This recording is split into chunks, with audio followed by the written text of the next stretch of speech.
Kenneth sat in the mud clutching a Rolex that had stopped ticking the exact moment I signed his eviction notice. He was still screaming about his director status and his 10 grand salary, oblivious to the fact that his mother was already packing her bags in the rain. He thought he was the king of the castle. He didn't know I owned the crown, the castle, and the very ground he was currently weeping on. If you're watching this video, tell me where you're from, or what time it is for you. The first warning wasn't the car itself. It was the vibration in the ground. I was on my knees in the front garden, my hands buried wrist deep in the soil, trying to coax a little more life out of the hydrangeas near the walkway. It was a quiet Tuesday in our gated North Atlanta community, the kind of quiet that costs money. Birds were chirping, a leaf blower was humming 3 streets over, and the air smelled like freshly cut grass and impending rain. Then the peace was shattered. Vroom! The sound tore through the neighborhood like a chainsaw through silk. It was the distinct, obnoxious roar of a German-engineered engine being pushed to its limit in a 25-mile-per-hour zone. I didn't even have to look up. I knew that engine note. I knew the aggressive downshift that popped and hissed like gunfire. And I certainly knew the driver. It was Kenneth, my husband. Most men pull into their driveways. Kenneth conquered his. He didn't just turn the wheel, he swerved the sleek silver coupe through the wrought iron gates with a squeal of tires that left black rubber streaks on the pristine concrete. He gunned the engine one last time, rev, rev, rev, before cutting the ignition, ensuring that every neighbor within a 3-block radius knew Kenneth Sterling was home. I didn't stand up immediately. I stayed there, kneeling on my foam pad, wiping a smudge of dark, rich compost from my cheek with the back of my glove. I watched the driver's side door fly open. It didn't just open, it was thrust outward with a violence that suggested the person inside was bursting with an energy too big for the vehicle to contain. A polished black leather shoe hit the pavement first. Gucci loafers, the ones with the little gold horse bit across the top. He'd bought them last week, claiming they were an investment in his personal brand. They cost more than our monthly grocery budget. Then came the rest of him. Kenneth stepped out, straightening his jacket with a sharp tug. He stood by the car for a moment, just breathing in the exhaust fumes as if it were mountain air. He ran a hand through his hair, checking his reflection in the side mirror, preening. He looked electric, vibrating with a manic sort of pride. I sighed, grabbing my trowel. I could feel his gaze land on my back. It wasn't a warm look, it was a heavy, physical weight. It was the look of a man who had just convinced himself he was a god, looking down at a peasant playing in the dirt. "Still digging holes, Zoe?" His voice wasn't a greeting. It was a sneer wrapped in a question mark. It dripped with that specific blend of condescension and amusement he'd been perfecting over the last 6 months. I finally stood up, my knees cracking slightly. I brushed the loose soil from my apron. It was an old canvas thing, stained with chlorophyll and clay, frayed at the pockets. I looked a mess, and I knew it. In contrast, Kenneth looked like he'd just stepped out of a GQ photo shoot for The Modern Executive.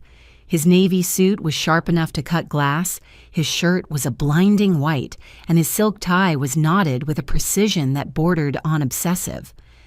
"Hello to you too, Kenneth," I said, keeping my voice light. I offered him a smile, the patient, soft smile I always wore, the smile of the supportive, simple wife. "You're home early. Everything okay at the office?" He didn't answer. He just walked toward me, his heels clicking rhythmically on the slate walkway. He stopped about 4 feet away, close enough for me to smell his cologne, something musky and overpriced, but far enough away that my dirty clothes wouldn't accidentally brush against his pristine wool trousers. He looked me up and down. His eyes lingered on my muddy gloves, then flicked to my hair, which was pulled back in a messy bun with a few loose strands sticking to my sweaty forehead. He curled his lip. "Look at you," he chuckled, shaking his head. "I'm driving a $100,000 machine, wearing a $3,000 suit, and I come home to This. He gestured vaguely at my entire existence. You look like the help, Zoe. Actually, the landscaping crew dresses better. They wear uniforms. I'm gardening, Kenneth, I said, peeling off one glove. It involves dirt. It's good for the roses. It's embarrassing, he corrected, checking his watch, a bulky, flashy chronograph that looked heavy on his wrist. If one of the partners drove by and saw you out here looking like a vagrant, what would they think of me? Did you think about that? I didn't think gardening was a crime against your reputation, I said, trying to keep the sarcasm dialed down to a safe level. Everything reflects on me, Zoe, everything. He stepped closer, invading my personal space. But you wouldn't understand the pressure of appearances, would you? You're happy just existing, floating through life. He reached out and flicked a dry leaf off my shoulder with a look of distaste. Come inside, he commanded, turning on his heel, and wash up thoroughly. I have news, big news, and I don't want to tell it to someone who smells like fertilizer. He strode toward the front door without waiting for me, his stride long and arrogant. He walked like he owned the air he was displacing. I watched him go, taking a slow, deep breath to steady my heart rate. It wasn't fear, it was anticipation. The trap was already laid. He was just walking blindly toward the trigger. I washed my hands in the mudroom sink, scrubbing the dirt from under my nails with a stiff brush until my skin was pink and raw. I could hear him inside the main house. He wasn't being subtle. Slam. That was the front door. Thud. That was his leather briefcase being tossed, not placed, tossed, onto the beige linen sofa. He did this every day, a territorial marking to signal that the breadwinner had arrived. Clatter. His keys hitting the glass coffee table. He threw them from a height, ensuring the metal-on-glass impact rang out like a bell. He wanted attention. He craved it like a drug. I dried my hands on a towel and walked into the living room. Kenneth was standing in the center of the room, right beneath the crystal chandelier, his arms spread wide as if he were waiting for applause. He had unbuttoned his suit jacket, revealing the expensive silk lining. "There she is," he boomed as I entered. "Finally clean enough to enter civilized society." I hurried, I said softly, clasping my hands in front of me. "You said you had news?" He grinned. It wasn't a happy grin. It was a predatory baring of teeth. He walked over to the wet bar in the corner, grabbed a bottle of sparkling water, and cracked it open. He didn't offer me one. "News." He laughed, taking a swig. "Zoe, news is when you hear about the weather. This is history. This is destiny." He paced back and forth on the Persian rug, his energy manic. "You know how hard I've been grinding. You know how many late nights I've pulled. While you were here watching reality TV or sleeping, I was out there building connections, networking, making moves." "I know you work hard, Kenneth," I lied. I knew exactly what he did during those late nights, and very little of it involved work. "So, what happened?" He stopped pacing and spun to face me. He pointed a finger at his own chest. "Director," he whispered, savoring the syllables. "Director of special projects." He let the silence hang there, waiting for me to gasp. "Director?" I repeated, widening my eyes. "Oh, Kenneth, that's amazing." "Amazing? It's phenomenal," he corrected. "It's the top tier, Zoe. Upper management, the boardroom. I'm not just an employee anymore. I'm a decision maker. The VP called me in personally, sat me down, said, 'Kenneth, we need a visionary. We need someone with your killer instinct.'" His exact words. He walked over to the large mirror hanging above the fireplace and stared at himself. He adjusted his tie knot by a millimeter, admiring the jawline he was jutting out. "They finally realized who I am," he murmured to his reflection. "They finally realized they can't run that place without Kenneth Sterling." I stood by the armchair, watching him seduce his own reflection. "So," I asked, "does this come with a raise?" He spun around, his eyes gleaming with greed. A raise? Zoe, please. A raise is for hourly workers. This is a compensation package. He walked toward me, holding up one hand, ticking off fingers. Base salary, he started, his voice dropping to a theatrical hush. $10,000. I blinked. A month? 10 grand a month, baby, he shouted, throwing his hands in the air. Net, after taxes, bam! 10,000 smackers hitting the account every 30 days. And that's just the base. That doesn't include the quarterly performance bonuses, the travel allowance, the vehicle stipend. We're talking serious wealth here. He began to pace again, calculating out loud, his voice getting louder and more excited. That's $120,000 a year base. With bonuses, I'm easily clearing $150, maybe $175. Do you have any idea what kind of power that is? Do you? He stopped in front of me, leaning in close. I can buy whatever I want. That boat I was looking at? Done. The membership at the platinum level for the golf club? Done. New wardrobe? Mandatory. He laughed, a harsh, barking sound. God, I feel heavy. You know why? My wallet is going to be so heavy it's going to drag my pants down. That is a lot of money, Kenneth, I said, keeping my face neutral. It's a huge step up. It's not a step, Zoe. It's an elevator. It's a rocket ship. He went back to the mirror, smoothing his hair again. I'm in the big leagues now. Director Sterling. Has a nice ring to it, doesn't it? It does, I agreed. We can finally fix the leak in the guest bathroom, and maybe put some into savings for... He cut me off with a sharp wave of his hand. Small thinking. That is such small thinking, Zoe. You're thinking about plumbing. I'm thinking about empire. I'm thinking about legacy. He turned to look at me, and his expression shifted. The manic joy hardened into something colder, something calculated. He walked slowly toward me, his Gucci loafers sinking into the plush carpet. Actually, he said, I'm glad you brought up the money, because now that I'm at this level, now that I'm bringing in 5 figures a month, things need to change around here. The atmosphere in the room shifted instantly. The air conditioning hummed, but suddenly the room felt stifling. Kenneth stopped directly in front of me. He was close enough that I could see the pores on his nose and the faint red veins in his eyes from too much adrenaline, or maybe too much lunchtime scotch. Change how? I asked, keeping my voice steady, though my heart gave a little thud of anticipation. This was it. The script I had written in my head was playing out line by line. Finances, he stated flatly.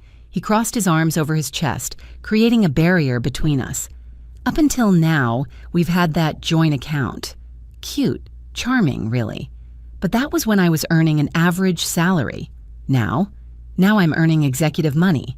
He paused, tilting his head as if explaining quantum physics to a toddler. It doesn't make sense for my hard-earned money, my $10,000, to be mixed in with, well, whatever pennies you manage to scrape together from your little hobbies. My hobbies? I asked. You mean the household budget? I mean everything, Zoe. Starting today, effective immediately, we are separating our finances. My paycheck goes into my personal account. Only my name on it. You don't have access. You don't see the statements. It is mine. He waited for me to react, to cry, to scream.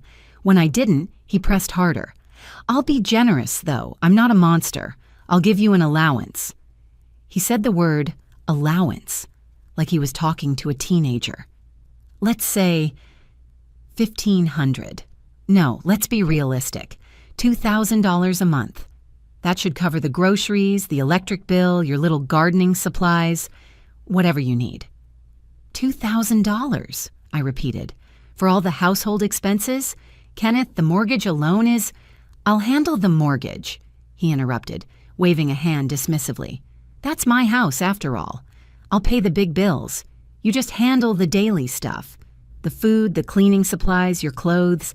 If you want a new dress, you save up from your $2,000. If you want to go out for lunch with your friends, that comes out of your $2,000. He leaned in, his face inches from mine. His breath smelled of mints masking alcohol. "This is how the real world works, Zoe. The one with the gold makes the rules. And right now, I'm the one dripping in gold. You're just here. You don't need $10,000 a month to dig in the dirt." He sneered, searching my eyes for pain. He wanted me to feel small. He wanted me to realize that without him, I was nothing. He was practically vibrating with the power trip of it all. "Do you understand me?" he barked. "Separate accounts. Starting today. My money is mine. Your money, if you ever make any, is yours. But until then, you live on what I give you. Take it or leave it." The silence stretched for 5 seconds, 10 seconds. Kenneth's chest was heaving slightly. He was braced for a fight. He had prepared his arguments. I could see them scrolling behind his eyes.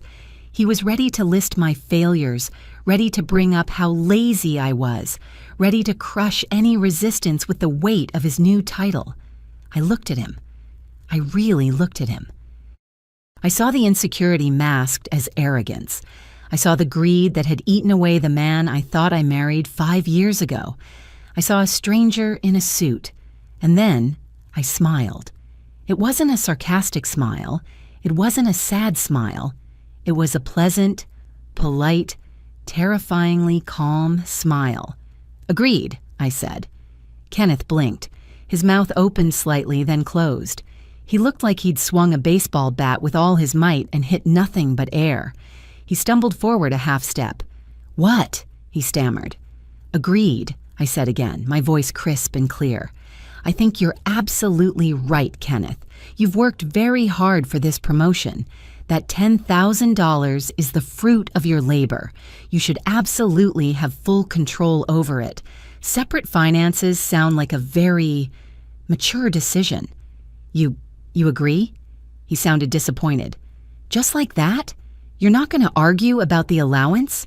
$2,000 isn't a lot, Zoe." "It's plenty," I said, widening my smile.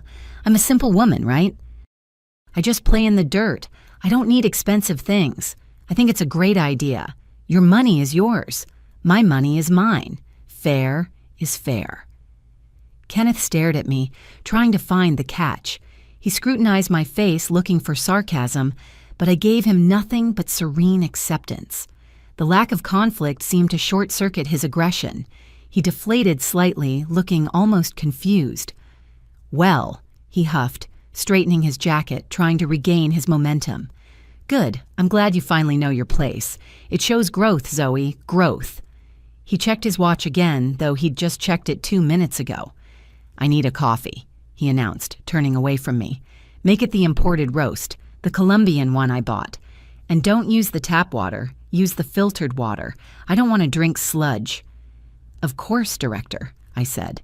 He paused, hearing the title, and his chest puffed out again. He liked that. He liked that a lot. "Good," he grunted. "I'll be in my study. I have calls to make. Important calls. Don't disturb me unless the house is on fire." He marched toward the hallway that led to the master suite and his home office. He didn't look back. He didn't say, "I love you." He just walked away, the sound of his expensive loafers fading down the hall. I stood in the center of the living room for a long moment, listening. I heard the study door slam shut. I heard the lock click, a new habit of his. My smile slowly faded, dropping off my face like a mask hitting the floor. My expression went cold, flat, clinical. I reached into the deep pocket of my dirty gardening apron. I bypassed the packet of seeds and the twine and pulled out my phone. It wasn't the cracked iPhone 8 I kept on the kitchen counter for show. It was a sleek, unreleased prototype, slimmer than a credit card. I tapped the screen once. It unlocked with a biometric scan. I opened a secure messaging app and typed a single line to a contact labeled simply as E. "The separation is confirmed. Proceed with Phase 2. I hit send. I didn't go to the kitchen to make his coffee. I turned and walked toward the window, looking out at his car parked haphazardly in the driveway. "Enjoy the coffee while you can, Kenneth." I whispered to the empty room. "It's going to be a very bitter brew." I waited until the faint sound of Kenneth's voice drifted down the hallway. He was already on the phone, likely bragging to one of his few remaining college friends who hadn't blocked his number yet. "Yeah, Director, 10 grand. Big leagues." The words were muffled by the solid oak door, but the tone of self-importance was unmistakable. I slipped out through the French doors onto the back patio. The evening air was cooling down, the humidity of the Georgia afternoon finally breaking. I walked past the imported Italian marble fountain, something Kenneth claimed he picked out, though I had signed the check, and stood in the shadow of the trellis. I pulled out the slim phone again. The text I had sent moments ago was just the trigger. The confirmation needed to be verbal. I dialed the number for Mr. Evans. It rang once. "Mrs. Sterling." Evans' voice came through, rich and smooth like expensive bourbon. "I received the signal. Are we green for the full protocol?" "We are green, Arthur," I said, my voice dropping the soft, submissive cadence I used with Kenneth. Here, in the shadows, I was myself. He demanded a complete separation of finances. He was quite emphatic about it. He wants to manage his own money and allow me a stipend. "A stipend," Evans repeated, the amusement clear in his tone. How generous of him. Did he specify an amount? $2,000, I said. To cover the household. That wouldn't even cover the landscaping bill for the month, Evans noted dryly. The arrogance is truly architectural. It's structural failure, Arthur, and we are about to pull the supports. Is the team ready? The team is assembled. I have the asset breakdown you requested, the deed to the house, the vehicle titles, the furniture receipts, and the itemized list of his personal debts. The total is staggering, by the way. He's been busy. I know, I sighed, picking a dead leaf off a jasmine vine. I've been tracking the alerts, the golf club, the bars, the other entertainment. Bring it all. I want the physical paper trail. I want the weight of it to be visible. And the family? Evans asked. Our surveillance indicates his mother and sister are en route. They stopped at the mall first, naturally. Let them come, I said, watching a firefly blink in the twilight. They're part of the lesson. They fed his ego. They should be there when it starves. Time the arrival for tomorrow evening. I'll prepare a dinner fitting for the occasion. Understood. We will be at the door at 7:15 p.m. sharp. Do you need security? Standard protocol, 2 guards, just in case Beatrice gets theatrical. You know how she is. I do indeed. Very well, Mrs. Sterling. Enjoy your last night of being the simple wife. Tomorrow, the CEO returns. Thank you, Arthur. I hung up and slipped the phone back into my pocket. I took a deep breath, inhaling the scent of jasmine and impending justice. Then I turned back toward the house. I still had to make that cup of coffee, and I was going to make it perfect. After all, it would be the last cup of excellent coffee Kenneth would drink for a very, very long time. The next morning, the house felt different. It was colder, sharper. Kenneth was up before me, which was rare. Usually, he slept until the last possible minute, hungover and grumpy. But today, the director was awake. I found him in the kitchen at 6:30 a.m. He was wearing his suit pants and a crisp white undershirt, drinking orange juice straight from the carton. He saw me enter and deliberately didn't lower the carton until he had finished a long, noisy gulp. He wiped his mouth with the back of his hand. You're up late, he criticized, placing the empty carton on the granite island instead of the trash bin 3 feet away. I've been up for an hour. Directors don't sleep in. It's 6:30, Kenneth, I said softly, moving to pick up the carton. Leave it, he barked. I froze. Excuse me? I said leave it, he repeated, pointing a finger at the empty cardboard container. You have your chores. I have my work. I don't have time to deal with trash. That's what the allowance covers, isn't it? Service. He smiled, a cruel little twist of his lips. He was testing the boundaries of his new financial separation. He wanted to see if his money really bought him a servant. Of course, Kenneth, I said, picking up the carton and walking it to the bin. Would you like breakfast? No time, he said, turning around. He grabbed a piece of toast he had left directly on the counter, no plate, leaving a spray of crumbs on the dark stone. I'm having a power breakfast with a client, or I would be if my shirt was ironed. He gestured to a pile of laundry he had dumped on one of the bar stools. I need the blue pinstripe pressed, now. And don't scorch it like you did last time. That shirt costs more than your entire wardrobe. I hadn't scorched a shirt in 5 years. He had dropped cigar ash on it and blamed the iron. I'll do it right away, I said, taking the shirt. Good. And Zoe? He paused at the doorway, looking back at me over his shoulder. Make sure the house is spotless tonight. My mother and Isabel are coming over to celebrate. I don't want them seeing any mess. I don't want them thinking I live in a pigsty just because my wife is lazy. I'll clean everything, Kenneth. See that you do. Oh, and the bathroom floor? I might have spilled some aftershave. Get on that. He walked out. I went to the bathroom. He hadn't spilled some. He had deliberately upended half a bottle of sticky amber liquid onto the white tile floor. It was a puddle of aggressive scent. He had done it on purpose, just to make me scrub. I knelt down on the cold tiles, rag in hand. As I wiped up the mess, the smell of cheap musk filling my nose, I didn't feel angry. I felt clinical. I was documenting. Every insult, every spill, every crumb was just another line item on the invoice he was about to pay. Scrub hard, Zoe, I whispered to myself. Clean the slate. By 5 p.m., the house was immaculate. The floors gleamed, the air smelled of lemon verbena, and the aftershave incident was a distant memory. Kenneth wasn't home yet, but his mother and sister were due any minute. I stood in the kitchen looking at the contents of the pantry. Kenneth had expected a feast. He wanted Wagyu. He wanted lobster. He wanted me to spend my allowance on a banquet to honor his greatness. Instead, I reached for the bag of dry kidney beans I kept in the back of the cupboard. I poured the beans into a large pot, the sound of them hitting the metal bottom like hard rain. Clatter, shh. I covered them with water and set the stove to high. I chopped an onion, a bell pepper, and a stalk of celery, the holy trinity of humble cooking. I wasn't making a gourmet deconstruction of a classic. I was making the real deal. The kind of food we ate when we were allegedly struggling in the early days, back when Kenneth pretended to be humble.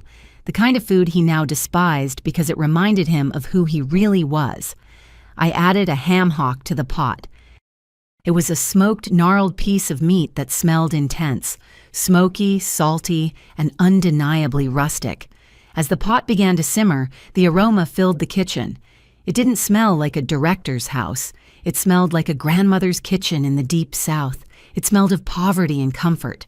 I cooked rice in a separate pot, plain white rice, nothing fancy. I made a simple salad with iceberg lettuce and a vinegar dressing. No avocados, no imported cheese, no truffles. I set the table. Not with the fine china Kenneth loved to show off, but with the simple ceramic plates we used for breakfast. I put out paper napkins instead of linen. I checked the time. 5:45 p.m. The beans were thick and creamy, the gravy rich and dark. To anyone with a soul, it looked delicious. To Kenneth, it would look like an insult. I stirred the pot one last time, watching the steam rise. Dinner is served, I murmured. I could hear the rumble of his engine before he even hit the driveway. He was early. Good. That meant he would have time to fully appreciate the menu before the audience arrived. The front door opened with its usual violence. Kenneth stormed in, already loosening his tie, his face flushed with the heat of the day and his own self-importance.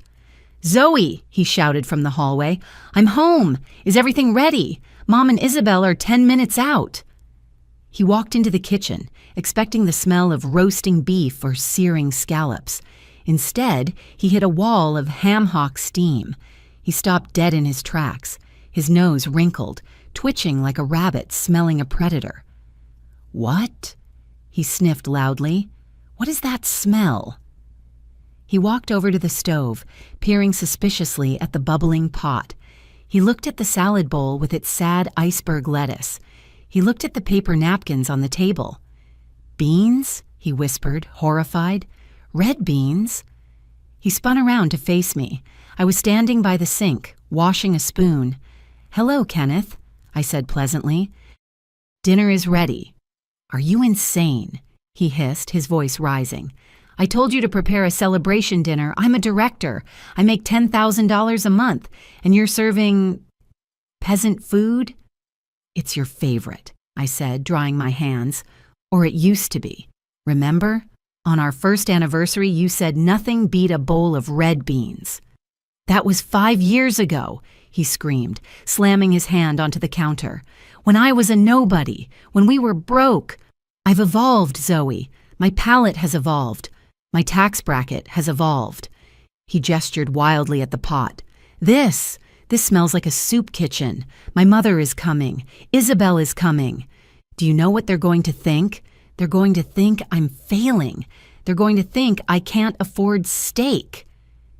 "You told me to manage the household expenses on $2,000, I reminded him calmly. "Steak for 4 people is expensive, Kenneth. Wagyu is $80 a pound. That wasn't in the budget." "Budget?" He looked like he was about to stroke out. The veins in his neck bulged against his collar. "I am talking about appearances. You could have asked me. I would have thrown a few hundred at you to buy something decent. But no, you had to embarrass me. You did this on purpose, didn't you?" He advanced on me, pointing a finger in my face. "You're jealous. That's what it is. You can't stand that I'm successful. You want to drag me down to your level. You want me to eat sludge so I remember when I was poor. Well, it won't work, Zoe. I am not that man anymore." "I just cooked what we had, Kenneth," I said, shrinking back slightly, playing the part. "Excuses," he roared. "You're useless. A useless wife who can't even support her husband's image.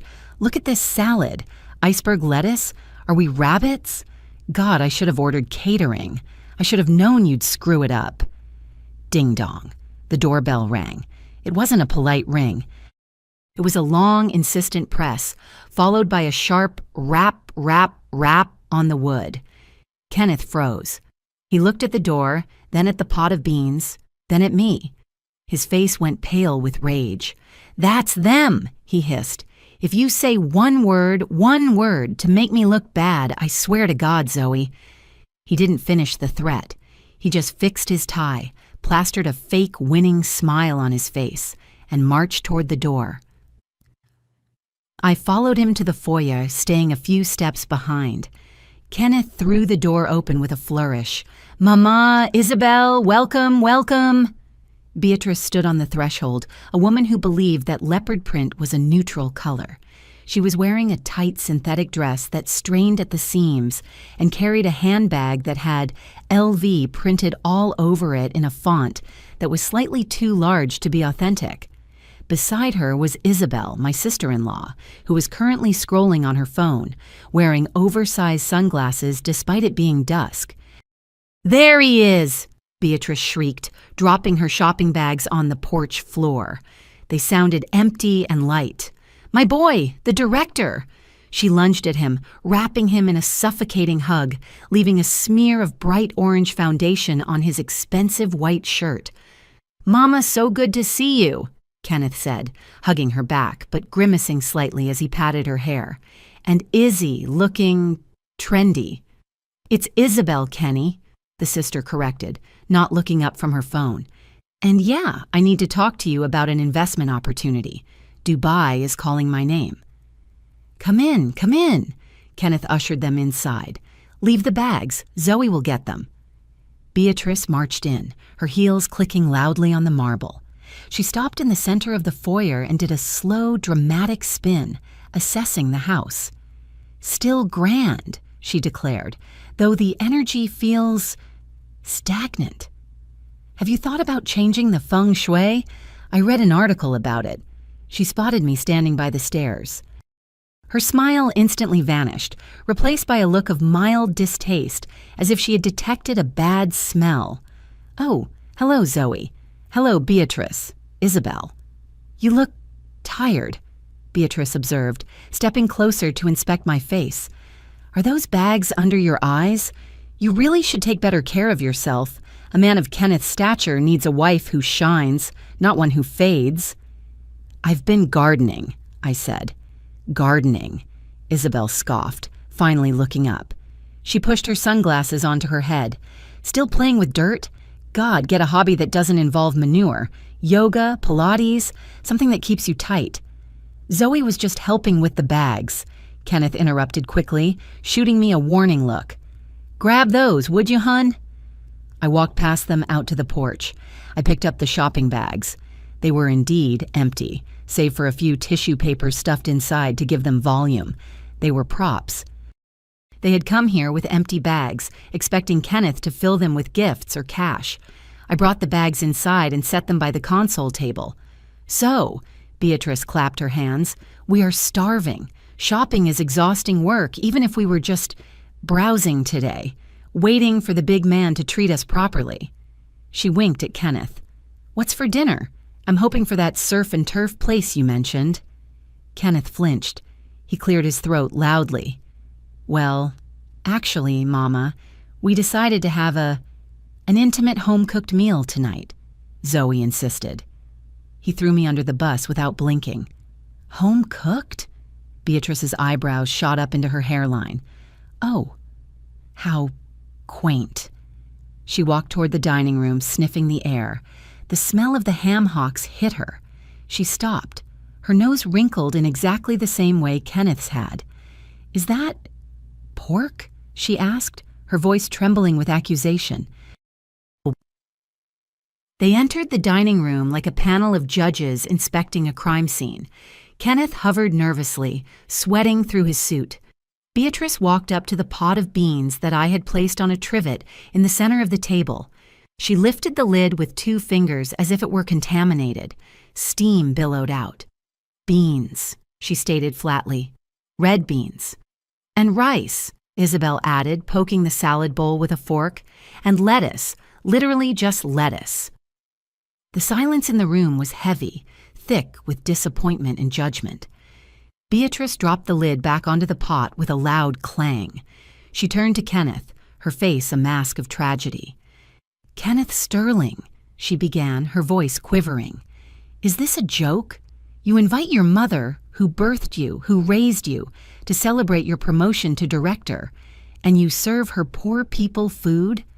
It wasn't me, Kenneth blurted out, his hands raised in surrender. It was Zoe. I told her. I told her to buy steaks. I told her to get the good wine. She did this. She refused to spend the money. Beatrice's head snapped toward me. Her eyes narrowed into slits. Zoe, she spat. I should have known. You're trying to sabotage him, aren't you? I cooked a meal that fit the budget Kenneth gave me, I said, standing near the kitchen door. Budget? Isabel laughed, a harsh, cackling sound. He makes 10 grand a month. What budget? You're just cheap. You're trying to hoard his money for yourself, aren't you? Stashing it away in some secret account while we starve on beans? She's jealous, Mama, Kenneth said, stepping beside his mother, forming a united front. She can't handle that I'm the successful one now. She wants to humiliate me. She knew you were coming. She knew. You wicked girl, Beatrice stepped toward me, shaking a manicured finger. You ungrateful, petty little thing. You should be worshiping the ground Kenneth walks on. He puts a roof over your head. He puts clothes on your back. And you treat his family like this? It's disrespectful, Isabel chimed in, crossing her arms. It's trashy. Honestly, Kenny, I don't know how you put up with it. You need a wife who matches your level, someone with class, someone who knows that when a director hosts dinner, there should be shrimp cocktails, not whatever this slop is. I agree, Kenneth said, looking at me with pure hatred. It's embarrassing. I'm humiliated. Look at her, standing there with that blank look. She doesn't even care. She has no shame, Beatrice declared. If I were you, Kenneth, I'd reconsider this whole arrangement. You have money now. You have options. You don't need to be dragged down by an anchor. They stood there, the 3 of them, a wall of arrogance and greed. Kenneth, the king, Beatrice, the queen mother, Isabel, the princess, all of them sneering at me, all of them convinced I was the villain in their glorious narrative. I looked at my watch, 7:14 p.m. I looked up at them and smiled. "You're right," I said softly. "The beans aren't appropriate for this evening." "Finally!" Beatrice threw her hands up. "She admits it. So what? Are you going to order pizza, or are you going to go to the store and buy us some real food?" "Oh no," I said, my voice steady. "The beans aren't for you. They're for me. I felt like having them." "Excuse me?" Kenneth stepped forward. "Then what are we supposed to eat?" "You won't be eating," I said, "because you have guests." "Guests?" Kenneth looked confused. "We are the guests. Who else is coming?" Ding dong. The doorbell rang at exactly 7:15 p.m. It wasn't the frantic, impatient ring of the family. It was a single, firm, authoritative press, a sound that demanded attention. "That," I said, pointing to the door, "is the real dinner party. I suggest you open it, Kenneth." They don't like to wait. The doorbell's echo hung in the air, vibrating against the silence that had suddenly descended upon the dining room. Kenneth stood frozen, his hand halfway raised in a gesture of accusation that had lost its target. Beatrice blinked, her mouth slightly open, a piece of unchewed gum visible on her tongue. Isabel lowered her phone, her thumb hovering over the screen. "Guests?" Kenneth repeated, the word tasting like ash in his mouth. "What guests? It's Tuesday. I didn't invite anyone." He looked at me, suspicion narrowing his eyes. "Is it the neighbors? Did you call the HOA on me again about the trash cans?" "No, Kenneth," I said, taking a step away from the kitchen counter. I smoothed the front of my dirty gardening apron. "It's not the HOA, and it's not pizza delivery." "Then who is it?" Beatrice demanded, stepping up beside her son. She adjusted the strap of her fake designer bag, sensing a threat to her evening. "Who interrupts a family dinner at this hour? It's rude. Kenneth, tell them to go away. Tell them we are celebrating." "I'll handle it," Kenneth said, puffing his chest out again. He adjusted his tie, regaining his composure. "Probably some solicitor, or maybe—" A hopeful look crossed his face. "Maybe the partners sent a congratulatory gift basket. Yes, that must be it. They said they might send something." He smiled, relieved by his own delusion. "That's it. It's the firm. Stay here, Mama. Let me accept the tribute." He turned to walk toward the foyer, but I was already moving. I walked past him, my dirty boots thudding softly on the hardwood. "I'll get it, Kenneth," I said. "I said I've got it," he snapped, reaching out to grab my arm. I sidestepped him fluidly. I didn't look at him. I just kept walking toward the door, my heart beating with a steady, rhythmic drum of war. "Zoe!" he shouted after me. "If that is a delivery driver, do not tip him with my money." I reached the heavy mahogany door. I could feel the presence of the three of them behind me, Kenneth, Beatrice, Isabel, crowding into the hallway, eager to see what gift awaited the great director. They were vultures hoping for a carcass. I unlocked the deadbolt. Click. I turned the handle. Clack. "Your guests are here, Kenneth," I whispered. I swung the door open. There was no gift basket. There were no balloons. Standing on the porch, bathed in the soft yellow glow of the overhead light, was Mr. Arthur Evans. He was a man composed entirely of sharp angles and expensive fabrics. He stood 6'2", wearing a charcoal gray three-piece suit that fit him so perfectly it looked like a second skin. His silver hair was swept back, immobile against the gentle evening breeze, and his rimless glasses caught the light, obscuring his eyes in a flash of reflection. Flanking him were two younger men. They were identical in build, broad shoulders, thick necks, wearing matching black suits and earpieces. In their hands, they carried heavy, reinforced aluminum briefcases. They looked like they carried nuclear codes or perhaps organs for transplant. The silence on the porch was absolute. Mr. Evans didn't smile. He didn't wave. He simply looked at me, then looked past me to the trio huddled in the hallway. "Good evening, Mrs. Sterling," Evans said. His voice was a deep baritone, the kind of voice that made you want to confess to crimes you hadn't committed. "Good evening, Mr. Evans," I replied, stepping aside. "Please, come in." "Who the hell are you?" Kenneth's voice cracked from behind me. He pushed past his mother, storming into the foyer. "We're not buying anything. No solicitors. Can't you read the sign at the gate?" Evans stepped over the threshold. He didn't look at Kenneth. He looked at the floor, checking for mud, then stepped onto the marble with a deliberate, confident stride. The two associates followed, moving in sync. "We are not solicitors," Evans said calmly, without breaking stride. "Then who are you?" Kenneth demanded, blocking the path to the living room. He tried to look imposing, but next to Evans, he looked like a boy playing dress-up in his father's suit. "This is private property. I am Director Kenneth Sterling. You can't just walk in here." Evans finally stopped. He looked down at Kenneth. He didn't blink. He adjusted his cufflink, gold, understated. "I am Arthur Evans, attorney at law," he stated, "and these are my associates.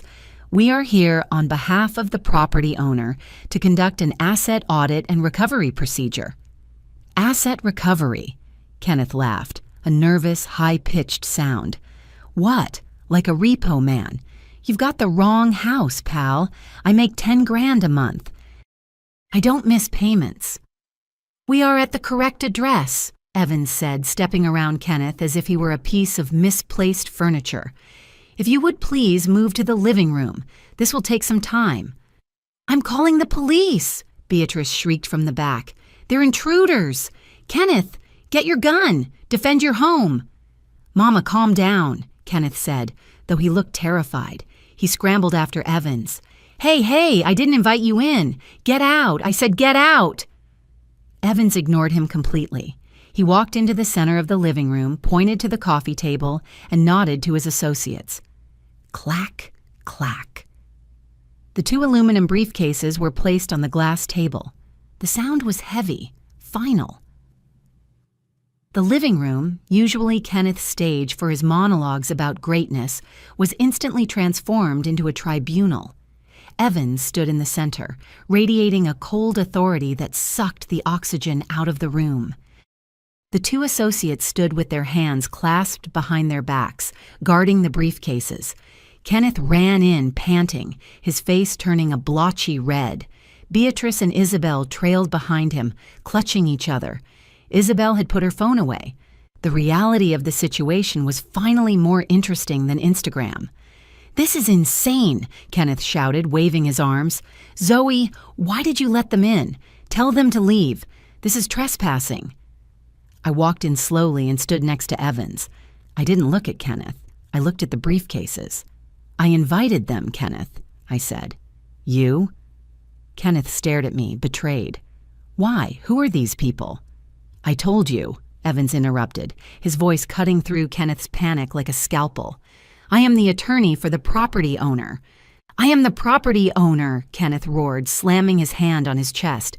"Me, I bought this house. I pay the mortgage. I am the man of this house." "Is that so?" Evans asked mildly.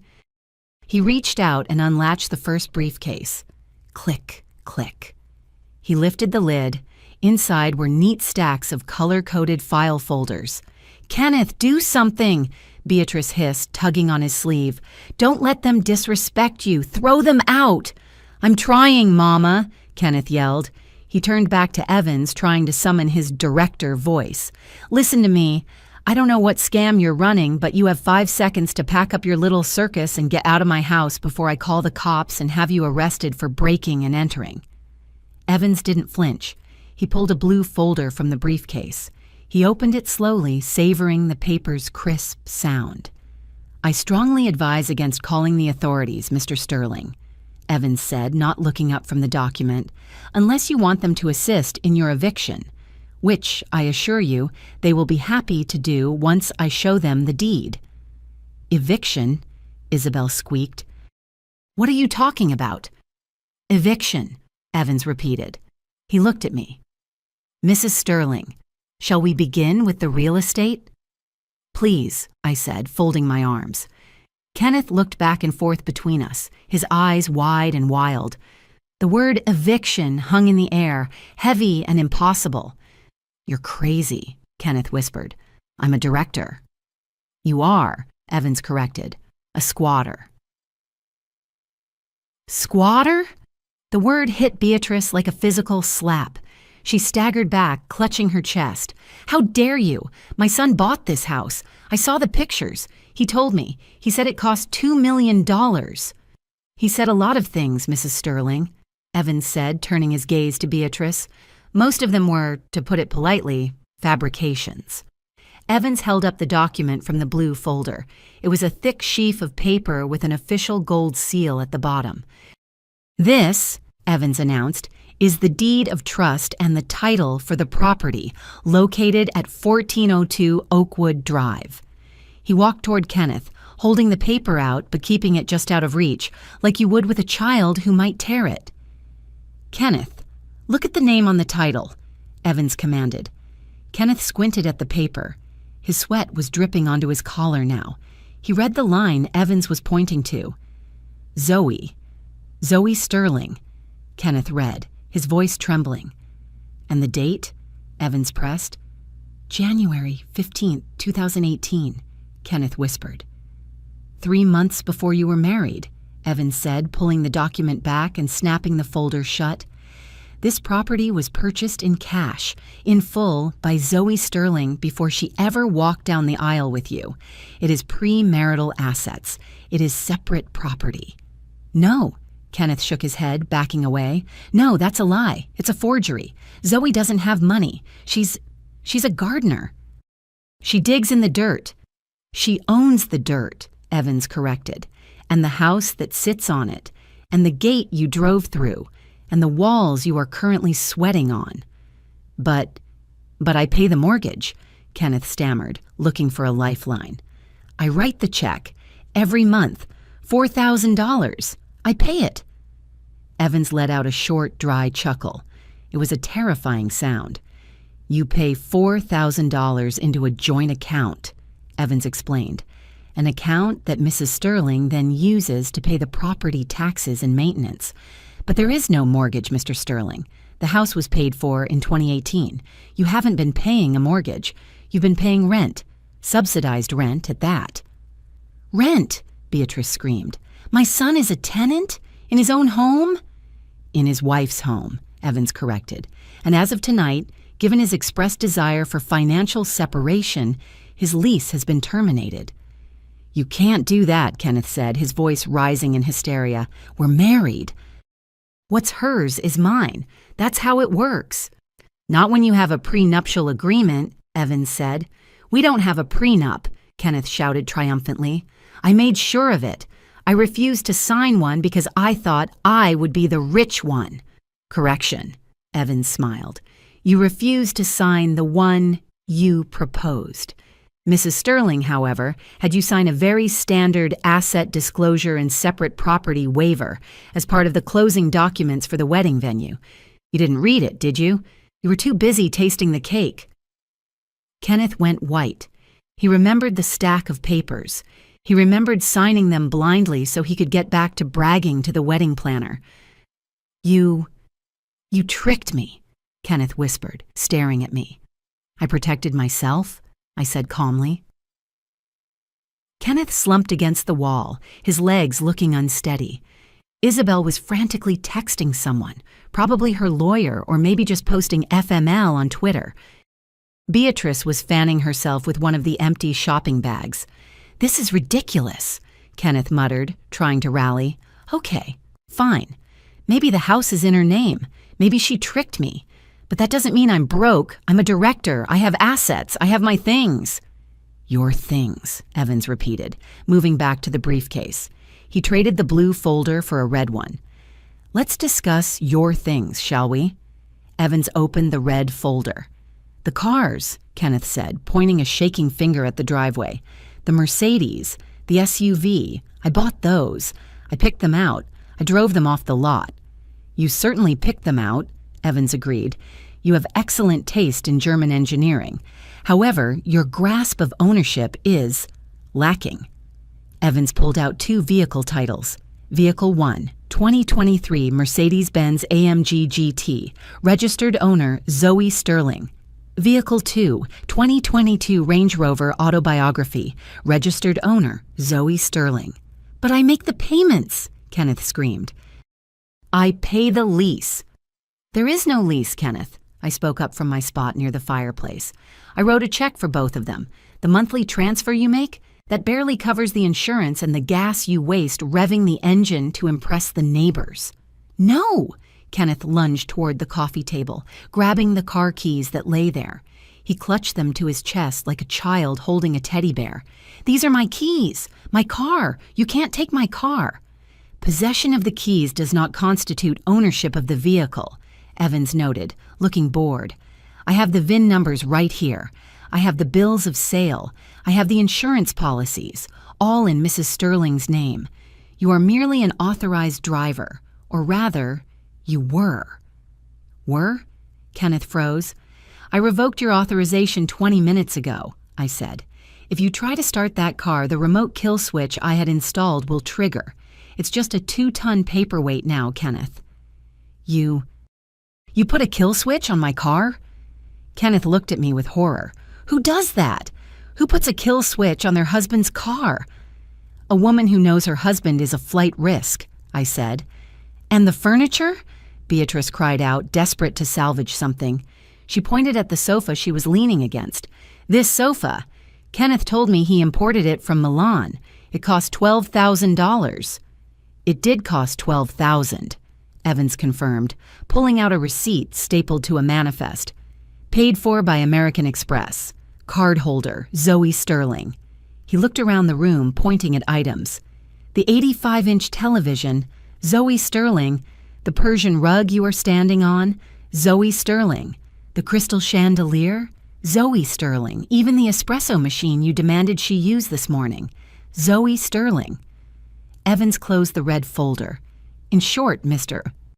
Sterling, the only things in this room that legally belong to you are the suit on your back, which I might add was purchased on a supplementary credit card paid for by Mrs. Sterling, and the briefcase you threw on the floor." Kenneth looked down at his briefcase. It was scuffed. It looked cheap against the Persian rug. I have my salary," Kenneth whispered, his voice trembling. "I have my $10,000. "Ah, yes," Evans said, his eyes gleaming behind his glasses. "The salary. Let's talk about the money, because that brings us to the second briefcase." Second briefcase. Kenneth looked at the unopened aluminum case on the table. It seemed larger than the first, darker. "We have established what you do not own," Evans said, tapping the first case. "Now we must establish what you do own, which, unfortunately for you, is primarily debt." "I don't have debt," Kenneth said quickly. "I have a credit score of 750. "I checked it last week."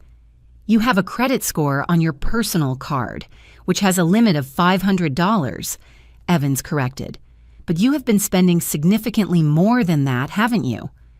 Evans unlatched the second briefcase. Thud, thud. This one was filled not with folders, but with binders.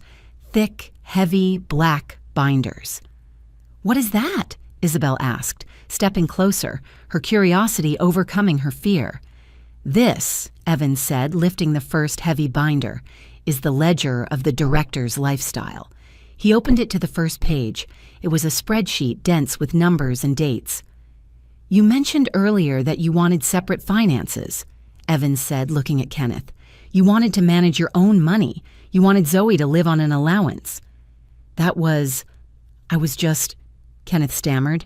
"It was a clear verbal contract," Evans said, "and Mrs. Sterling accepted. Agreed," she said. "Which means, starting retrospectively from the moment you began spending her money as if it were your own, you are liable for reimbursement." "Reimbursement?" Kenneth's knees finally gave out. He sank onto the arm of the sofa, Zoe's sofa. "Let's start with the vehicles," Evans said, circling back to the cars Kenneth was still clutching keys for. "Since you are not the owner, and since you have used the Mercedes exclusively for personal use, commuting, golfing, drag racing in the subdivision, we've calculated a rental fee." "Rental fee," Kenneth gasped. "Market rate for a 2023 AMG GT is approximately $350 per day," Evans calculated. "You have driven it for 180 days. That is $63,000 in usage fees, plus damages for the tires you destroyed doing burnouts." "You can't charge me for driving my own car," Kenneth screamed. "It's not your car," Evans shouted back, his voice finally rising to meet Kenneth's volume. "We just established that. It is Mrs. Sterling's car. You are a renter." "And you haven't paid." Evans ripped a page out of the binder and slammed it onto the table. "That is the invoice for the Mercedes, $63,000.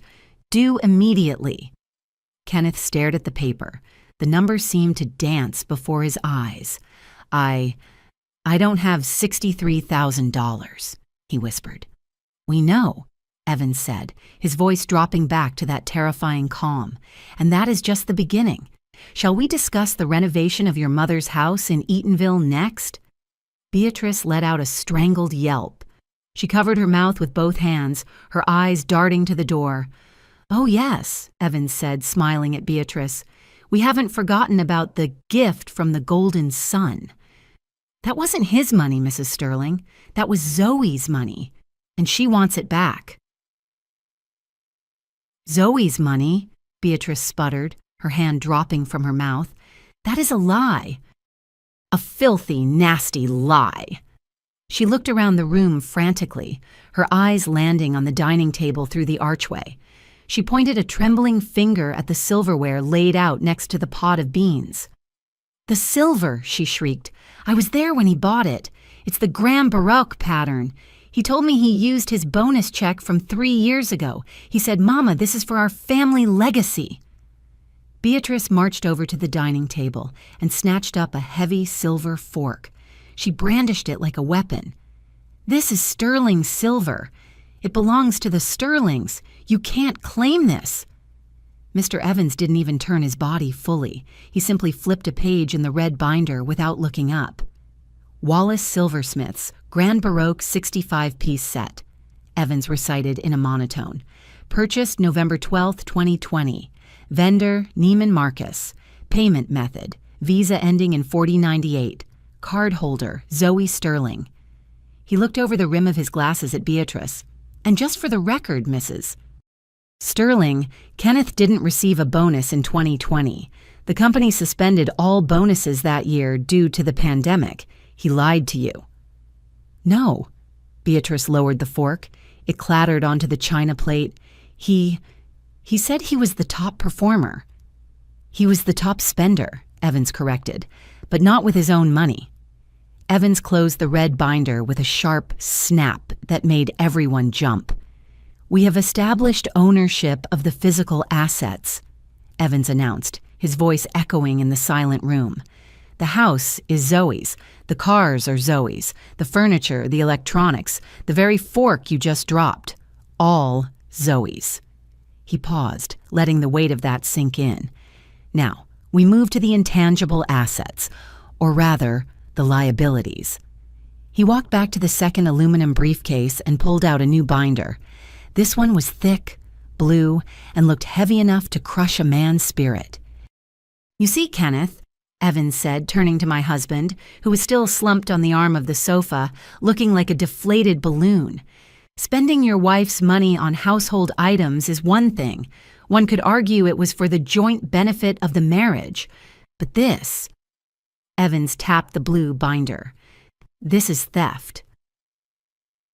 "Theft?" Kenneth whispered. He looked up, his eyes bloodshot. "I never stole anything. I'm a director." "We'll get to the director part later," Evans said ominously.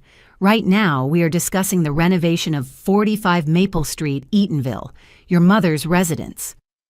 Beatrice froze. She slowly turned around, her face pale. "My house?" she asked. "What about my house?" Beautiful renovation, by the way, I said, speaking up from the corner. The new roof, the HVAC system, the wraparound porch, it really added curb appeal. Kenneth paid for that, Beatrice shouted, defensive now. It was his gift to me. He said, Mama, you deserve a palace. He hired the contractors. He signed the checks. He signed the checks, Evans agreed. But the bank account those checks drew from, that was the Sterling Joint Savings Account, an account that, according to the audit, was funded 98% by deposits from Zoe Sterling. Evans opened the blue binder to a marked page. He spun it around so Beatrice could see. July 2021, wire transfer, $25,000 to Miller Roofing. Source, Zoe Sterling. August 2021, wire transfer, $18,000 to Southern Comfort HVAC. Source, Zoe Sterling. September 2021, wire transfer, $32,000 to Eatonville General Contractors. Source, Zoe Sterling. Evans looked at Beatrice. Total cost of the renovation, $75,000. Kenneth contributed exactly $0 to that project. In fact, the month the roof was paid for, Kenneth's personal account was overdrawn by $400. Beatrice stared at the numbers.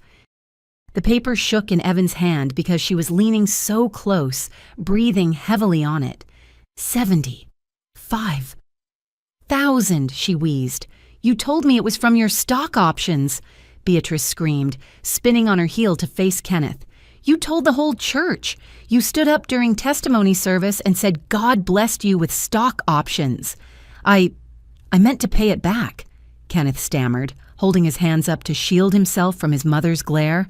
I was going to, once I made director. It was a loan, Mama, a bridge loan. A loan implies permission, Evans said coldly. Mrs. Sterling, Zoe that is, did not authorize these transfers. You forged her signature on the withdrawal slips. We have the handwriting analysis to prove it.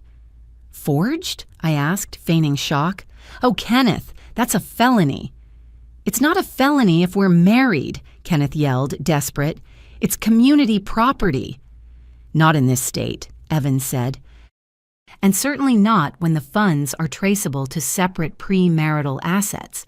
You stole $75,000 from your wife to impress your mother. Beatrice looked at the walls of the living room, then at me. Her expression shifted from anger to horror. She realized something profound. Wait, she whispered, if Zoe paid for the roof and the air conditioning, then technically, I finished for her, I own a significant equity stake in your home, Beatrice. I'd say about 40% of it. Beatrice let out a sound like a dying cat. She clutched the back of the sofa, her knees buckling. My house, she whimpered. She owns my house. Okay, look, Isabel interrupted, stepping forward. She looked annoyed, flipping her hair over her shoulder. This is all very dramatic, but it has nothing to do with me. I'm just here for dinner. I didn't steal anything. I'm an entrepreneur. Ah, the entrepreneur, Evans said, turning his attention to the sister. Miss Isabel Sterling. I was wondering when we'd get to your chapter. He flipped a section of pages in the blue binder. Chapter 2, The Ventures. Isabel crossed her arms. I have legitimate businesses. Kenneth invests in them. It's called venture capital. Let's review the portfolio, shall we? Evans ran his finger down a list. October 2019, Izzy's Boutique. Initial investment, $25,000. Purpose, lease and inventory for a clothing store.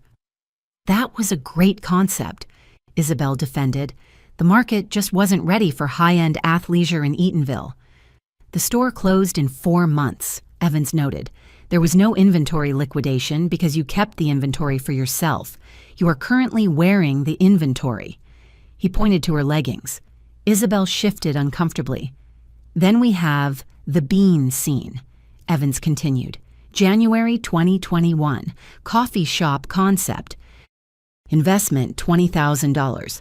Failed in 6 weeks because, and I quote the health inspector, no one knew how to operate the espresso machine. The barista quit, Isabel shouted. That wasn't my fault. And finally, Evans said, slowing down for effect. The travel influencer phase, March 2022 to present. Total transfers for content creation trips to Miami, Tulum, and Las Vegas, $30,000. Evans looked up.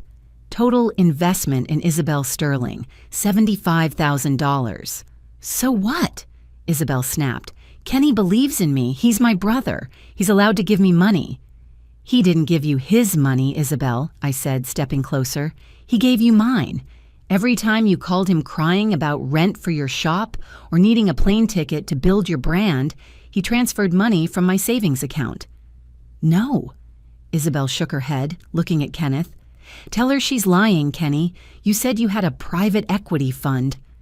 I did, Kenneth cried, sweat pouring down his face. Zoe is the fund. She's the liquidity. You stole from your wife to pay for my Tulum trip? Isabel asked, her voice dropping. She looked horrified, not because of the theft, but because of the optics. Oh my God, if my followers find out I'm funded by a gardener. You are funded by fraud, Evans corrected, and legally, those were not gifts. Since they were obtained through misappropriation of funds, they are considered debts. You owe Mrs. Zoe Sterling $75,000, payable immediately. I don't have $75,000, Isabel shrieked. I have like $400 and a maxed out Sephora card. Then we will be attaching a lien to your future earnings, Evans said calmly, assuming you ever have any. Isabel burst into tears, real ugly tears. She slumped onto the floor next to her mother's feet, ruining her mascara. My brand, she wailed. This is going to ruin my brand. The room was filled with the sound of Isabel's sobbing and Beatrice's hyperventilating. Kenneth stood alone in the center of the wreckage, looking like a man who had just survived a plane crash, only to realize he was stranded in the ocean. 75 for Mama, Evans tallied, writing on a notepad. 75 for Isabel. That brings us to $150,000. He looked at Kenneth. But we're missing the last piece of the pie, the director's personal slice. I don't spend money, Kenneth whispered hoarsely. I work. I'm always working. Is that what you call it? I asked. Working. I was at the office, Kenneth insisted, looking at me with pleading eyes. All those late nights, the 3 a.m. returns. I was grinding, Zoe, building the future. Let's look at the timesheets, Evans said, opening the final section of the blue binder. Item 1, the Lynx Golf and Country Club. Initiation fee, $25,000. Monthly dues, $1,500. Bar tab average, $800 per month. The company pays for that, Kenneth lied. It's for networking. The company explicitly denied your request for membership 3 times. Evans read from a corporate email printout. You paid for it using the emergency home repair fund Zoe set up. You labeled the withdrawals as roof repair and foundation fix. Kenneth flinched. Item 2, Evans continued, the gentleman's expenses. He held up a stack of receipts. The Sapphire Lounge, the Velvet Rope, the Midnight Room, bottle service, VIP booths, private dances. Beatrice stopped hyperventilating. She stared at her son. Kenneth, you go to those places? It's for clients, Mama, Kenneth yelled, his voice cracking. You have to entertain clients. There were no clients, Kenneth, I said softly. I checked the dates. Those nights, you were alone or with your bros, buying rounds for strangers just so they would call you big man. Just so you could feel important. I am important, Kenneth screamed. I am a director. You spent $50,000 on alcohol, green fees, and strippers in the last 18 months, Evans concluded. All of it stolen from your wife. Evans closed the binder. He picked up the calculator on the table, though he clearly didn't need it. 75 for the house, 75 for the sister, 50 for the lifestyle. He wrote a number on a piece of paper and turned it around to face Kenneth. $200,000. "This is the invoice, Mr. Sterling," Evans said. "This is the debt you owe your wife. This is the financial separation you asked for. You are separated, and you are in the red." Kenneth stared at the number. It was astronomical. It was more money than he had ever seen in one place, even in his dreams. "200,000, he whispered. "Due upon receipt," Evans added, "which is now." Kenneth stared at the paper for a long time. His brain seemed to be rebooting, trying to find a narrative that didn't end with him being a thief and a failure. He looked at the zeros. He looked at the luxury furniture. He looked at Evan's expensive suit. Then, slowly, he looked at me. His eyes changed. The fear evaporated, replaced by something uglier, a defensive, desperate malice. He started to laugh. It was a low, shaky chuckle that built into a sneer. 200,000, he muttered.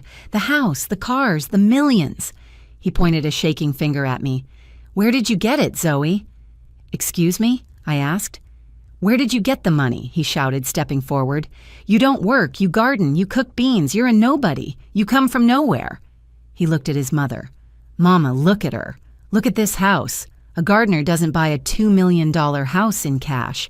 A gardener doesn't have lawyers in three-piece suits." He turned back to me, his face twisting with disgust. "It's not your money, is it?" "You didn't earn this." "I certainly did," I said. "Bullshit," he spat. "There's only one way a woman like you, a woman with no degree, no job, no connections, gets this kind of cash." He gestured to the room, to the luxury surrounding us. "You have a sponsor, don't you? A sugar daddy." "Kenneth," Beatrice gasped, though she looked intrigued by the idea. "It makes sense," Kenneth yelled, pacing frantically. "That's why she's always home. That's why she's always tired. She's not gardening. She's servicing some old billionaire while I'm at work. That's where the money comes from. It's dirty money." He laughed again, triumphant now. He felt he had found my secret. He had leveled the playing field. "That's it, isn't it? You're a high-priced escort, and you've been using his money to keep me. I've been living off your whoring." He looked at Evans. "And you're not a lawyer. You're probably his fixer, or her pimp." Evans didn't move, but his jaw tightened. "I would tread very carefully, Mr. Sterling. Slander is expensive, and you are already over budget." "It's the truth," Kenneth screamed. "Admit it, Zoe. You're a fraud.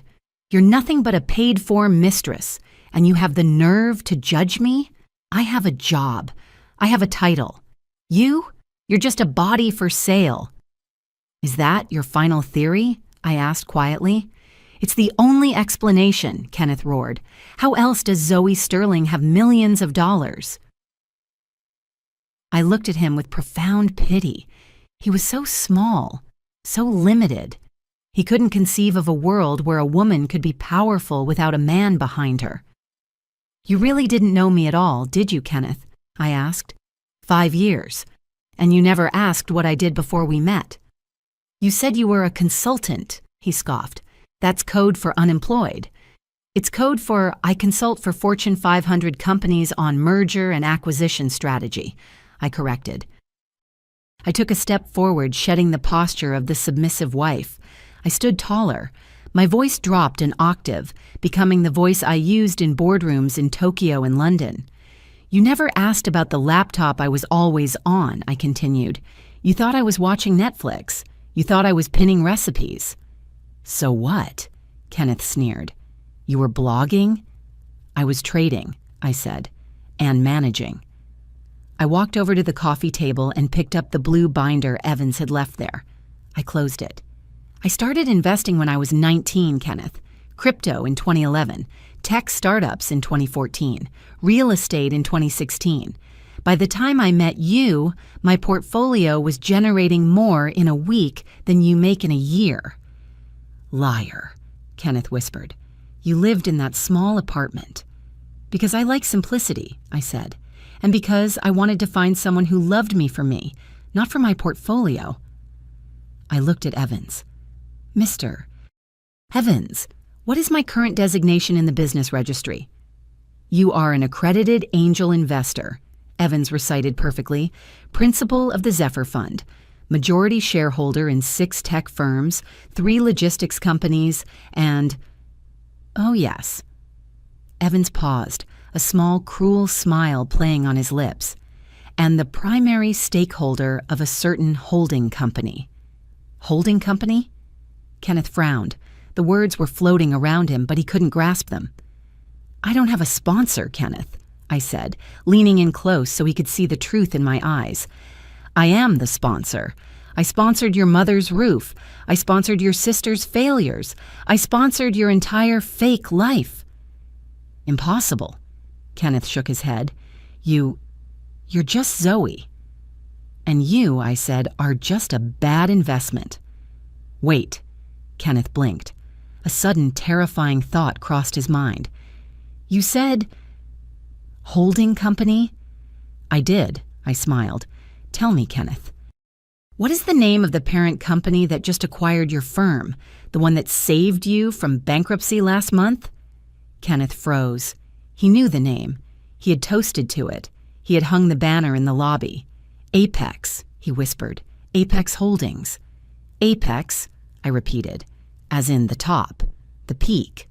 I pointed to myself. Hello, Kenneth. I'm Apex. Kenneth looked like he had been hit by a sniper. He stood in the middle of the living room, his mouth opening and closing like a fish on a dock. The word Apex was bouncing around his skull, colliding with the reality of his bank account. Apex? He croaked. No, that's impossible. Apex is a massive conglomerate. They're based in... somewhere else. They're global. They are based here in Atlanta, actually, I corrected him, leaning back against the edge of the sofa. Headquarters is in Buckhead, 45th floor. The floor you've never visited because your security clearance doesn't go that high. You're lying, Kenneth stammered, pointing a shaking finger at me. You're just trying to scare me. You're a gardener. You grow roses. You don't run $1 billion holding company. He turned to his mother, desperate for validation. Mama, tell her she's crazy. Apex bought my company because of my performance. The VP told me. He said, Sterling, you're the future. He said my metrics were off the charts. Your metrics, I said, letting out a short, sharp laugh. We're in the bottom 15th percentile, Kenneth. Liar, he screamed. I was the senior site supervisor. I managed the crew. You managed to be late 3 times a week, I countered, my voice clinically detached. You managed to go over budget on the Creekside project by $40,000 because you ordered the wrong grade of lumber and tried to hide it. You managed to alienate 2 subcontractors to the point where they refused to work with your division. Kenneth went pale. How do you know about the lumber? Because I read the due diligence report, I said. When Apex was considering acquiring Sterling & Sons Construction, which by the way was 2 weeks away from insolvency, I had to review the liabilities, and you, sweetheart, were flagged as a high-risk personnel issue. High risk? Kenneth whispered. The board wanted to fire you, I continued, day 1 of the acquisition. The recommendation from HR was immediate termination, incompetent, arrogant, and prone to errors. That was the official assessment. No. Kenneth shook his head, backing away. No, they promoted me. They made me director. Why would they make me director if I was incompetent? Because I told them to, I said. The silence that followed was deafening. Even Isabel stopped crying for a second to look up. You? Kenneth asked, his voice barely audible. I gave the order, I said. I told the CEO of the subsidiary, keep Kenneth Sterling, promote him, give him the title he wants, give him the salary he dreams of, give him the director's office with the view. Why? Kenneth looked at me, his eyes wide with a mix of confusion and a twisted sort of hope. Because you believed in me? You knew I just needed a chance to shine? I looked at him, and for a moment, I felt a flicker of the old sadness, the sadness of a wife who realized she had married a mirage. No, Kenneth, I said softly. I didn't do it because I believed in you. I did it because I needed to know who you really were." Kenneth stared at me, the hope slowly draining out of his face, replaced by a dawning horror. "A test?" he asked. You played with my career? For a test?" "I gave you everything you said you wanted," I said, walking slowly around the coffee table, closing the distance between us. "For 5 years, I listened to you complain. If only I had more money, Zoe. If only I had a better title, Zoe. Then I could take care of us. Then I could be the man you deserve." I stopped right in front of him. He smelled of fear and stale cologne. "So, I gave it to you," I said. "I signed the authorization. I approved the $10,000 monthly salary. I approved the bonus structure. I handed you the keys to the kingdom." "And I took it," Kenneth yelled, trying to find some moral high ground. "I took the job. I've been working. I'm a director." "And what was the first thing you did with that power, Kenneth?" I asked, my voice sharpening. He flinched. "Did you come home and say, Zoe, look what we accomplished? Did you say, Zoe, thank you for supporting me when I was a nobody? Did you say, let's plan our future together?" I waited. He said nothing. He stared at the floor. "No," I answered for him. "You came home, revved your engine to wake up the neighborhood, threw your keys on the table, and told me that starting today you were separating your finances. I was going to share eventually," Kenneth lied, his eyes darting around the room. "I just needed to get established. I wanted to surprise you later." "You wanted to starve me out," I corrected. "You looked me in the eye, told me you were making $10,000 a month, and then offered me $2,000 to run the household. You tried to turn your wife into your maid. You told me I was playing in the dirt while you were the big man." "I didn't mean it like that." "You meant exactly that," I snapped. "You showed me your true face, Kenneth. The money didn't change you, it just amplified you. It stripped away the excuses and showed me exactly who you are. A greedy, small-minded, arrogant little man who thinks power is about stepping on people." "I am a director," he shouted, stomping his foot like a child. "You can't take that away. It's in my contract." "Your contract," Evans interrupted from the side, checking his watch, "is with an at-will employer in the state of Georgia. And frankly, your probation period isn't even over." "I passed the test," Kenneth insisted, looking at me with wild eyes. "I'm successful. I'm managing the Special Projects Division." "You failed the test, Kenneth," I said, stepping back. "You failed the only test that matters. You chose money over loyalty, and now you lose both." As if on cue, and Evans was excellent with timing, so it might have been, a sound cut through the tension. Bees, bees, bees. It was Kenneth's phone. It was lying face up on the glass coffee table, right next to the shattered remains of his ego. The screen lit up, vibrating violently against the glass, making a jarring, rattling noise that sounded like a rattlesnake warning. Kenneth looked down. The caller ID flashed in bright white letters. President Henderson. It's the president," Kenneth stammered. A flicker of delusion returned to his eyes. He needs me. It's a work emergency. See, I told you I'm essential." He lunged for the phone. "I have to take this. It's important director business." "By all means," Evans said, gesturing to the phone. "Answer it." Kenneth swiped the green button and held the phone to his ear. He tried to deepen his voice to sound like the executive he pretended to be. "This is Director Sterling," he announced. He didn't get another word out. "Sterling!" The scream from the other end of the line was so loud that I could hear it from 3 feet away. It wasn't a professional greeting. It was the shriek of a man who was watching his career flash before his eyes. "Sir?" Kenneth blinked. "Is everything okay?" "Okay?" Henderson screamed. "Are you insane? Are you out of your mind? I just got an alert from legal, a level 1 corporate governance alert." "Sir, I don't know what—" "Shut up!" Henderson roared. The board of directors just CC'd me on a memo. Do you know who the memo is from? Do you? It's from the owner's office, the Apex Group owner's office. Kenneth went white. He looked at me. I was just watching him, my face completely impassive. Sir, I can explain. You can't explain anything. Henderson sounded like he was hyperventilating. The memo says you insulted the chairperson. It says you threatened the majority shareholder. Sterling, tell me right now, did you say something to the Apex ownership? I didn't know, Kenneth squeaked. She was just my wife. Your wife? Henderson's voice dropped to a terrified whisper. Oh my God. Oh my God, you're married to her? You're married to the shadow CEO? She cooks beans, sir, Kenneth cried, tears leaking out of his eyes. She digs in the dirt. You moron, Henderson yelled. Give her the phone right now. If you want to live, give her the phone. Kenneth held the phone out to me. His hand was trembling so badly the device was shaking. He looked like he was handing me a live grenade. He wants to talk to you, Kenneth whispered.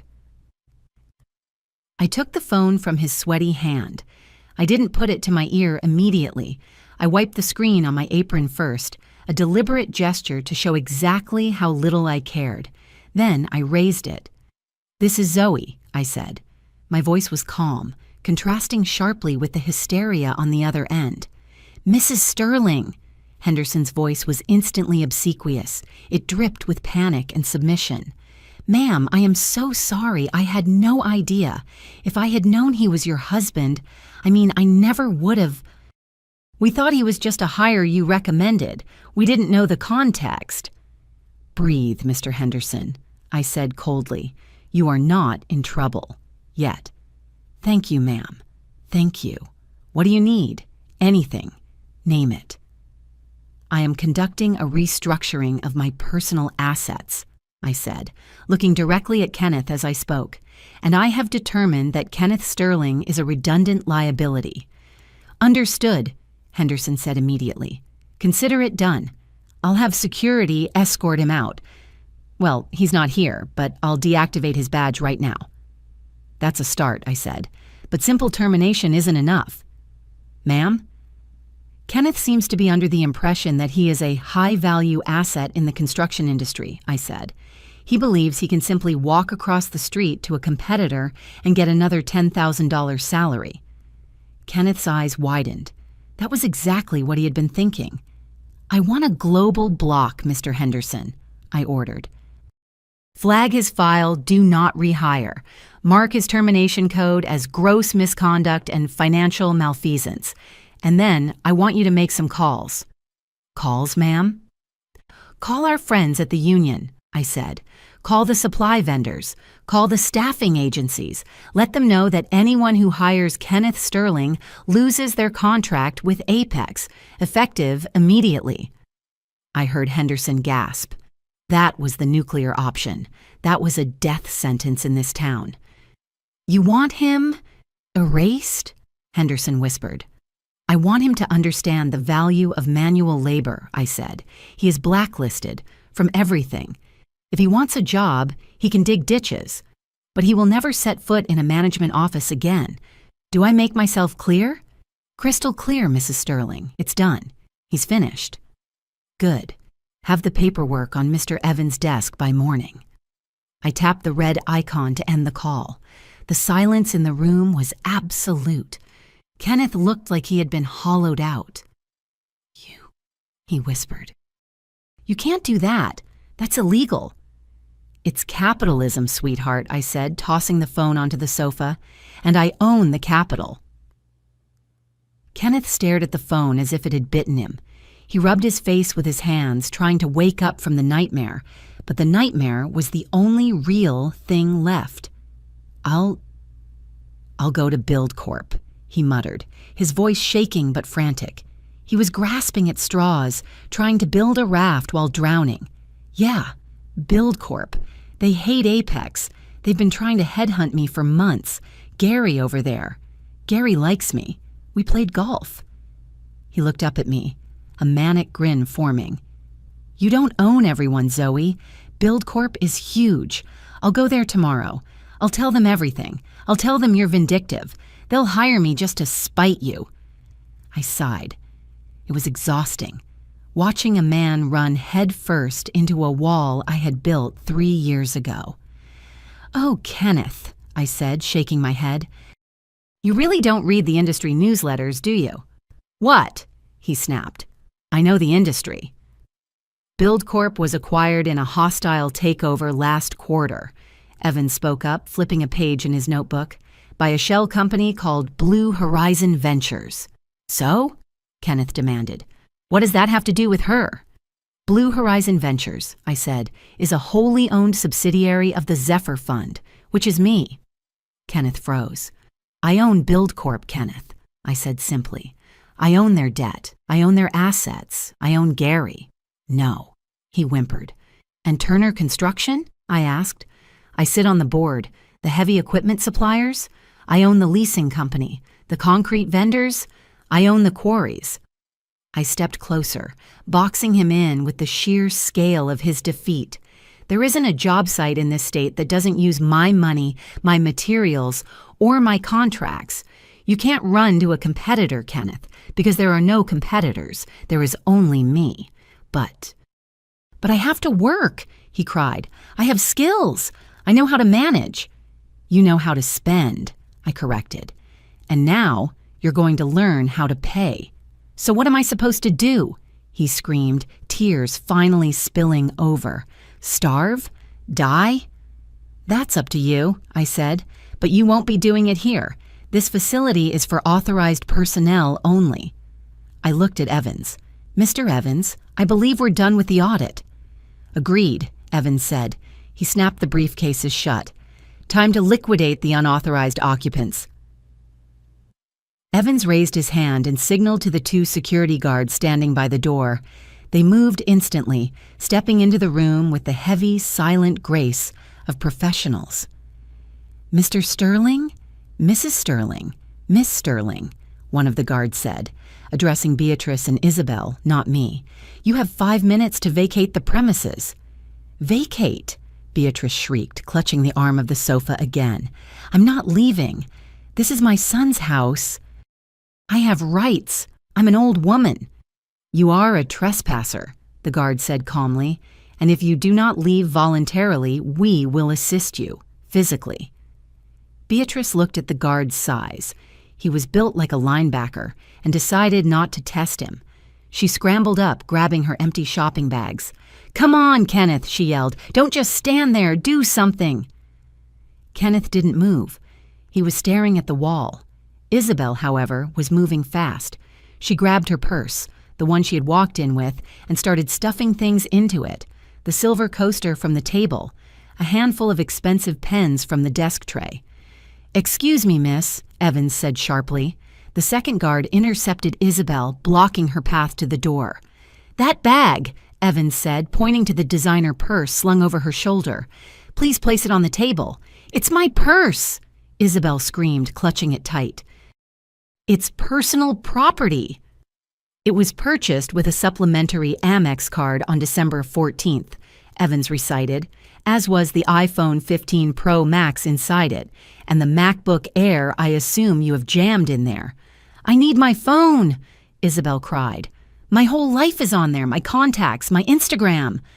"Your life is company property," Evans said. "Hand it over." "No." The guard didn't argue. He simply reached out and took the bag. He didn't yank it. He just applied enough force that Isabel had to let go or be dragged. She let go. The guard upended the bag onto the glass coffee table. Clatter, thud, slide. Out spilled the iPhone, the wallet, the keys to a leased BMW, and several tubes of Tom Ford lipstick. "Hey," Isabel yelled, reaching for the phone. The guard blocked her hand. "Denied." "You can keep the gum," Evans said magnanimously, "and the tissues. Everything else stays." "You're monsters!" Isabel sobbed, falling to her knees to gather the scattered tissues. "How am I supposed to call an Uber? How am I supposed to get home?" "Walk," I said. "It's good cardio. Isn't that what you told me when I asked for help in the garden? Walking is good for the glutes?" Isabel looked at me with pure hatred, her mascara running down her cheeks in black rivulets. "I hate you," she hissed. "I hope you die alone with your money." "I'd rather be alone with my money," I said, "than together with your debt." "Let's go," the guard said, grabbing Kenneth by the arm. Kenneth didn't resist. He was limp, a puppet with cut strings. They marched them toward the door. Beatrice was wailing about her blood pressure. Isabel was sobbing about her followers. And Kenneth was silent. As they reached the door, I called out one last time. "Kenneth." He stopped. He turned his head slowly. I walked over to the entry console and opened the drawer. I pulled out an old, beat-up leather wallet. It was cracked, stained, and barely held together by stitching. It was the wallet he had used when I first met him, before the suits, before the director title. I walked over and shoved it into his chest. "You forgot something," I said. He looked down at the wallet. He opened it. Inside were 3 $10 bills and a bus pass. $30, I said.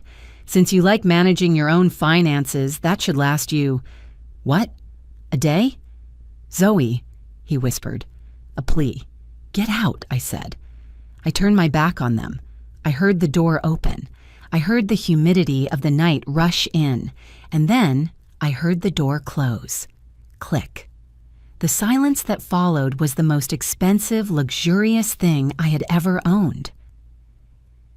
If this story resonated with you, leave a like and consider subscribing. You can also drop any comment below, even just one word. Maybe tell me where you're watching from, or what time it is right now. Sometimes one word is enough to say you were here.